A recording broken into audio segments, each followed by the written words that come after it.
కన్న తల్లే కొడుకు ప్రాణాలు తీసింది తన చేతులతోనే. ఆ తర్వాత తాను కూడా అలాంటి దారుణానికి ఒడిగట్టి తన ప్రాణాలు కూడా తీసుకుంది. ఇది చూసిన తండ్రి కుప్పకూలిపోయాడు. బ్రేకింగ్ న్యూస్ చూస్తున్నాం. అనంతపురంలో ఈ తీవ్ర విషాదం చోటు చేసుకుంది. రామగిరి మండలంలో డిప్యూటీ తహసీల్దార్గా పనిచేస్తున్నాడు రవి. భార్య అమూల్య కుమారుడితో శారదానగర్లో నివాసం ఉంటున్నాడు. నిన్న సాయంత్రం డ్యూటీ నుంచి వచ్చేసరికి ఈ ఘోరం జరిగినట్లుగా తెలుస్తుంది. ఎంత ట్రై చేసినప్పటికీ భార్య తలుపులు తీయకపోవడంతో కిటికీలోంచి చూశాడు ఆ భర్త. లోపల ఉన్నటువంటి ఆ ఘటన చూసి ఒక్కసారిగా కుప్పకూలిపోయాడు. మంచంపై రక్తపు మడుగులో కుమారుడి మృతదేహం కనిపించింది. ఆపై తాను కూడా ప్రాణం తీసుకున్నట్లుగా కనిపించింది అమూల్య. కుటుంబ కలహాలే కారణం అంటూ పోలీసులు అనుమానిస్తున్నట్లుగా తెలుస్తోంది.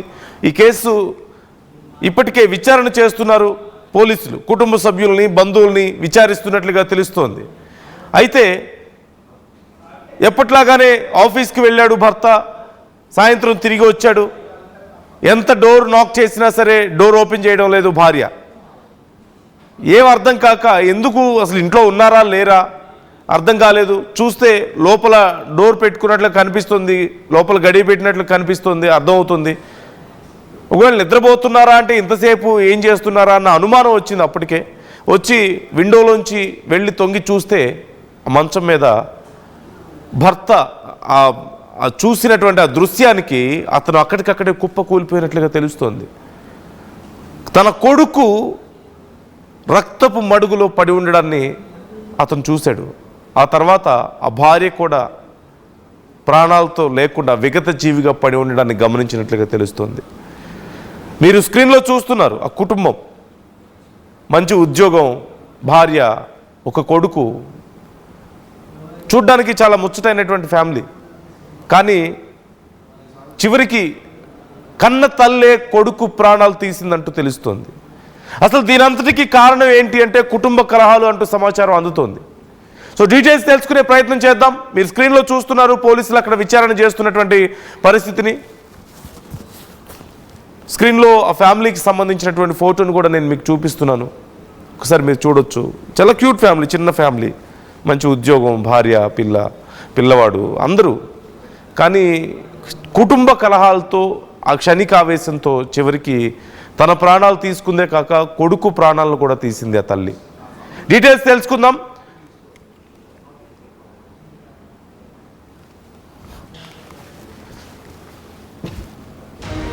సత్యం నాయుడు మనతో జాయిన్ అవుతున్నారు, మా ప్రతినిధి.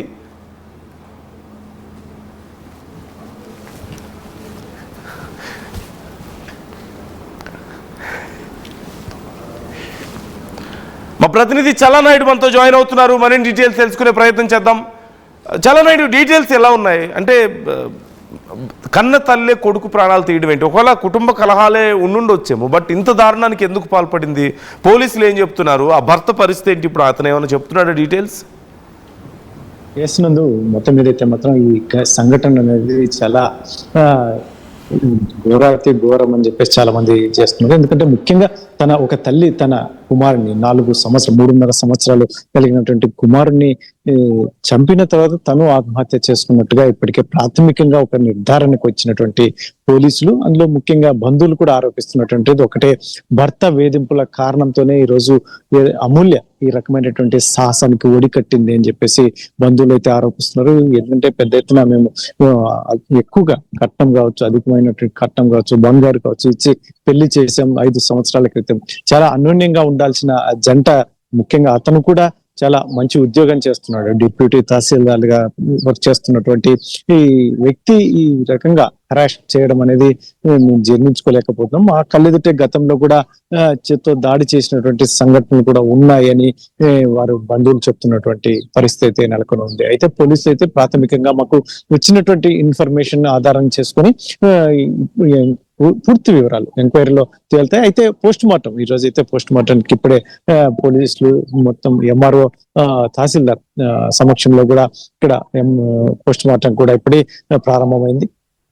అయితే పూర్తిగా అక్కడ భావిస్తున్నది అయితే ఆ చిన్నారిని చంపి తను ఒకటి ఆత్మహత్య చేసుకుంటే తన చిన్నారి దిక్కులేని వారిగా అవుతారనే ఉద్దేశంతోనే తను ఆలోచన చేసి ఈ రకమైనటువంటి దుస్సాహసానికి పాల్పడి ఉండవచ్చు అని చెప్పేసి ప్రాథమికంగా అక్కడ స్థానికులు కావచ్చు, బంధువులు కావచ్చు, ఇప్పటికే ఒక నిర్ధారణకు వచ్చారు. అయితే ఇప్పుడున్న సిచ్యువేషన్ లో ముఖ్యంగా ఆ భర్త హరాస్మెంట్ చేసినటువంటి నేపథ్యంలోనే ఈ అమూల్య ఇంతటి సాహసానికి ఒడికట్టింది అని చెప్పేసి బంధువులు ఆరోపిస్తున్నారు.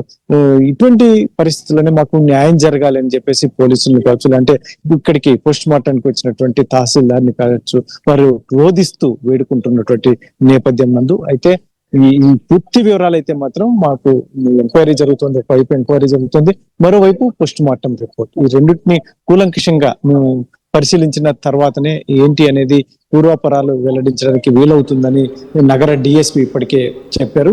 ఆర్టీవీతో ప్రత్యేకంగా మాట్లాడారు. ఎంక్వైరీ అయితే కూలంకషంగా ఎక్కడ పార్షియాలిటీ లేకుండా ఎంక్వైరీ జరుగుతుంది అని చెప్పేసి డిఎస్పీ చెప్తున్నారు. అంటే కుటుంబ సభ్యులు కానీ బంధువులు కానీ ఏమంటున్నారు అంటే భర్త తనని ఇబ్బంది పెట్టేవాడు అని కూడా మీరు చెప్తున్న దాంట్లో కనిపిస్తుంది. అంటే ఏం జరిగింది అసలు వాళ్ళిద్దరి మధ్యలో? అండ్ కొడుకు ప్రాణాలు అంటే ఎలా అక్కడ లోపల భర్త చూసేసరికి చాలా భయానకంగా ఉంది పరిస్థితి అంటూ చెప్తున్నారు కదా, అంటే లోపల సిచ్యువేషన్ ఏంటి అసలు, ఎలా జరిగింది ఇదంతా అనేది మనకి ఏమైనా తెలుస్తుంది? శారదా నగర్ లో ఒక అపార్ట్మెంట్ లో నివాసం ఉండేటటువంటి డిప్యూటీ తహసీల్దార్ ఇక్కడ ఏదైతే ఉందో సంఘటన నిన్న జరిగిన రోజు ఉదయం తను డ్యూటీకి వెళ్ళారు. మధ్యాహ్నం 1:30 దాకా కూడా ఈ అమూల్య ఉంది, ఎందుకంటే వేరే వాళ్ళతో కూడా మాట్లాడడం ఇదంతా కూడా చూశారు. 1:30 తర్వాత ఈమె ఈ రకమైన సాహసానికి ఒడికట్టింది అని చెప్పేసి పోలీసులు అయితే ప్రాథమికంగా ఒక నిర్ధారణకు వచ్చారు. ఎందుకంటే ముఖ్యంగా సాయంకాలం భర్త ఇంటికి వచ్చే సమయానికి డోరు లాక్ చేసి ఉంది. ఎంతసేపు ప్రయత్నం చేసినా తీయకపోవడంతో ఒక కిటికీ సందులో నుంచి చూస్తే తన భార్య హ్యాంగ్ చేసి ఉంది. మరి ఇంటి ఓనరు మరి ఇతరత్ర పక్కన వాళ్ళని తీసుకొని ఆ డోర్ను ధ్వంసం చేసి లోపలికి వెళ్ళారు. మరి మరొక బెడ్రూమ్ కూడా డోర్ కి సంబంధించి కూడా ధ్వంసం చేసి లోపలికి వెళ్తే అక్కడ కుమారుడు రక్తసిక్తమై ఉన్నటువంటి పరిస్థితులు, మెడ భాగం కోసి ఉంది. భార్య అమూల్య అయితే మాత్రం హ్యాంగ్ చేస్తుంది, తన చీరతో హ్యాంగ్ చేసుకుని ఉన్నటువంటి పరిస్థితులు చూశారు. అప్పటికే వీరు బంధువులు కూడా వారి తల్లిదండ్రులకు కూడా సమాచారం ఇస్తారు. ముఖ్యంగా వారి మేనమామ ఆరోపిస్తున్నది ఏంటంటే ఇప్పటికీ మేము చాలా చెప్పి చూసాం, బాగా ఉండాల్సిన కుటుంబం, ఎంఆర్ఓ డిప్యూటీ ఎంఆర్ఓ స్థాయిలో అతను ఉద్యోగం చేస్తున్నటువంటి నేపథ్యంలో మరి తను కాస్త అరెస్ట్ చేసినటువంటి పరిస్థితులు అయితే గతంలో మా దృష్టికి కూడా వచ్చాయి. కాబట్టి ఇది జీర్ణించుకోలేకే, ఇది ఆమె తట్టుకోలేకే చివరికి ఈ రకమైనటువంటి నిర్ణయానికి వచ్చి ఉండవచ్చు అని చెప్పేసి వారైతే ఇప్పటికే చెప్తున్నారు.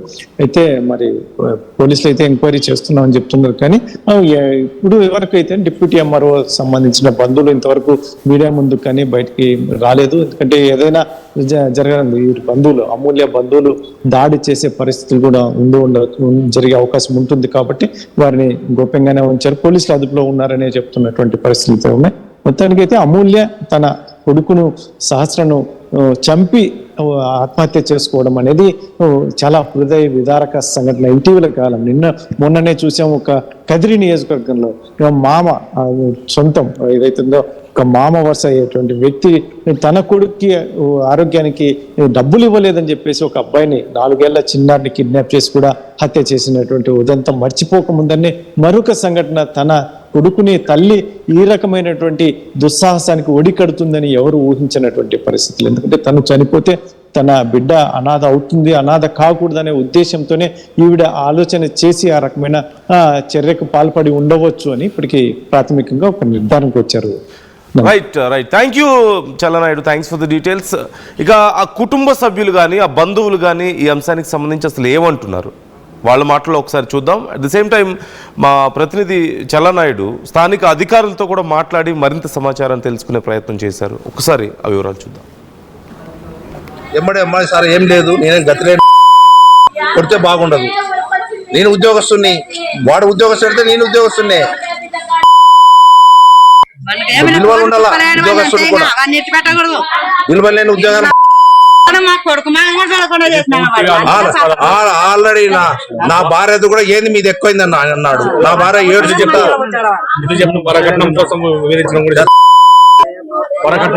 ఆల్రెడీ డబ్బులు తండ్రికి ఇచ్చినాము కట్నము. ఇంకా కావాలంటే బిడ్డను అడిగించాడు. ఏమైంది అంత లేదు ఆ పాపకి, అంత బాధ ఏమొచ్చింది. నాకుండేది కొడుకు అమెరికా ఉన్నాడు, ఉండేది నా కూతురు మనవాడి ఎందుకు కొడతానాడని ఏమని చెప్పారు? ఎడ్యుకేటెడ్ అయితే కదా కావాలండి సార్, ఎడ్యుకేటెడ్ అయితే కదా వాడు. పల్లెటూరు గొర్రె అర్థం, పల్లెటూరు దాన్ని పెళ్లి చేసుకోవాలా? నా కూతురు చదువుకున్న దాన్ని పెళ్లి చేసుకోవాలా?